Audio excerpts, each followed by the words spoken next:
है ना। पिछले वीडियो में कहा हम लोग के 4.4 पढ़ लिए हैं, मैथ खत्म हो गया। आज हम लोग पढ़ना है कौन सा 5 नंबर चैप्टर, जिसका नाम क्या है हम लोग का, अर्थमेटिक प्रोग्रेशन यानी एपी, समानांतर श्रेणी। ठीक है ना।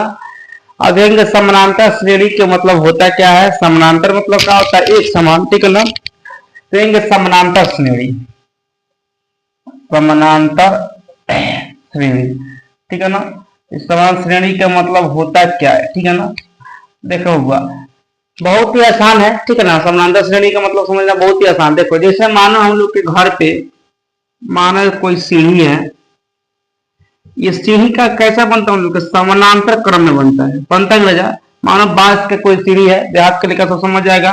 तो मानो यहाँ पे ये हम लोग का मानो सीढ़ी हो गया, इसमें होता है सीढ़ी का होता है एक बराबर बनता है बुआ। तो एक बराबर जो बनता है ना यहाँ पे, अब बताओ सीढ़ी तो ऐसा ही ना बनता है हम लोग के यहाँ का समाज में, या कहीं भी सीढ़ी से बनता है। तो सीढ़ी जितना डिस्टेंस हम लोग यहाँ से ये डिस्टेंस होगा, उतना ही डिस्टेंस से भी होता है, उतना ही डिस्टेंस से भी होता है, उतना ही डिस्टेंस से भी होता है, उतना ही डिस्टेंस से भी होता है। ठीक है ना।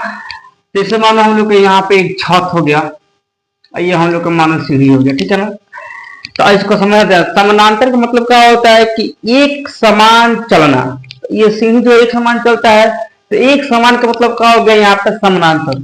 श्रेणी का मतलब होता है बबुआ प्लस माइनस, मतलब या ऊपर से उतरो या चाहे नीचे से जाओ। तो नीचे से जाएगा समानांतर क्रम में जाएगा, लेकिन श्रेणी के रूप में जाएगा, यानी सीढ़ी से चढ़ेगा। श्रेणी मैंने समझ जा, सीढ़ी सीढ़ी चढ़े वाला। ठीक है। तो यहाँ पर जाएगा सीढ़ी मतलब सीढ़ी चढ़ने वाला। तो यहाँ बराबरी, ऐसा तो नहीं कि यहाँ से यहाँ लादा देगा, यहाँ से जाएगा इस पर जाएगा इस पर यहाँ से यहाँ से यहाँ, तब यहाँ जाएगा छत पर, या उतरेगा तो सेम वैसे सिस्टम से उतरेगा। ठीक है। तो समानांतर मतलब होता है कि एक समान एक बराबर किसी भी वस्तु को सजा देना, रख देना का होता है समानांतर होता है। श्रेणी के मतलब उसको आप प्लस में सजाइए या माइनस सजाइए, या ऊपर सजाइए या नीचे सजाइए, लेकिन एक ही क्रम में सजाना होता है। ठीक है ना। तो उसे ही क्या बोलते हैं हम लोग के समानांतर श्रेणी बोलते हैं। अब समानांतर श्रेणी में कौन दिक्कत, इसे हम क्या बोलते हैं, समानांतर श्रेणी बोलते हैं। तो किसी भी अंक को सजा देना बढ़ते या घटते क्रम में लगातार सजाना, समानांतर सजाना का होता है समानांतर श्रेणी होता है। तो समानांतर मतलब समझ में आ गया एक बराबर, श्रेणी में समझ में आ गया प्लस माइनस, या उतरे या चढ़े या ऊपर सजाए या नीचे सजाए, लेकिन एक ही क्रम में सजा देना है। क्यों कहा गया यहाँ पर समानांतर श्रेणी हो गया। इसमें कौन दिक्कत। अब देखो क्वेश्चन कैसे बनेगा, सुन बुआ। यहाँ पर सबसे होगा सीक्वेंस। ठीक है ना। SEQUENC, सीक्वेंस मतलब क्या होता है, अनुक्रम। अनुक्रम होता है, एगो फाइनाइट होता है, एगो इनफाइनाइट होता है, दो तरह का अनुक्रम होता है। ठीक है।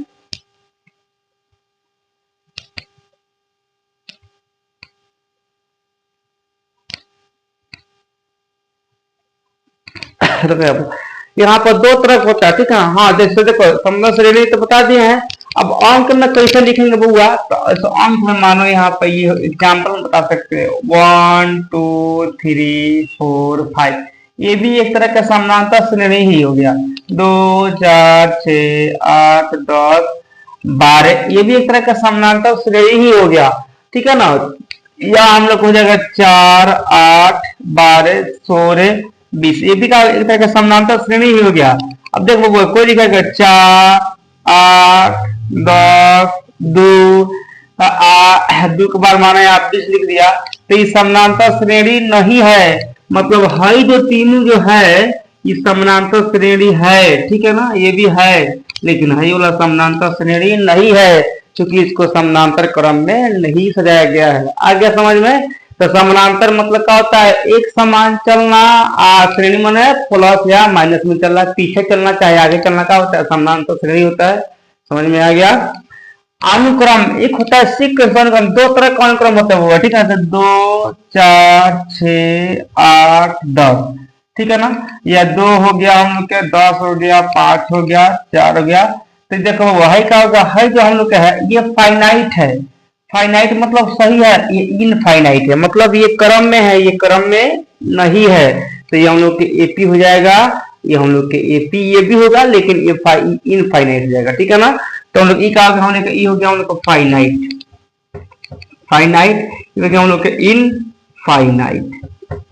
ठीक बा, मतलब है समानांतर क्रम में हो गए, है समानांतर क्रम में नहीं हुआ, है हुआ है नहीं हुआ। तो इसमें कौन दिखा समानांतर श्रेणी में, श्रेणी का मतलब समझ में आ गया। समानांतर श्रेणी मतलब क्या होता है, अभी आप लोग बता दिए हैं कौन सा फाइनाइट है, ये समानांतर क्रम में है, ये समानांतर क्रम में नहीं है। ठीक है, अब देखो, अब नॉर्मली इसमें सिर्फ पढ़ना हम लोग का फॉर्मूला, ठीक है ना। इसमें अब इसके बाद हम लोग फॉर्मूला लिखाएंगे, जो कि फॉर्मूला हम लोग का बहुत ही इंपोर्टेंट है, और फॉर्मूला से क्या होगा हम लोग का सारा क्वेश्चन बनेगा। ठीक है, तो हम लोग यहाँ पे सार्वअंतर, एक फॉर्मूला होता है सार्वअंतर, जिसको बोलते हैं कॉमन डिफरेंस इंग्लिश में, ठीक है ना, कॉमन डिफरेंस, जिसको हम लोग करते हैं डी से डिनोट। ठीक है, इसमें क्या होता है, दूसरी पद में से पहली पद को घटा देंगे तो सार्वअंतर निकल जाएगा। मतलब वो है 2 में से 1 घट जाएगा, 3 में से 2 घटेगा, ऐसा घटा, यहाँ लिखाएगा दूसरी संख्या या दूसरी पद माइनस में क्या हो जाएगा,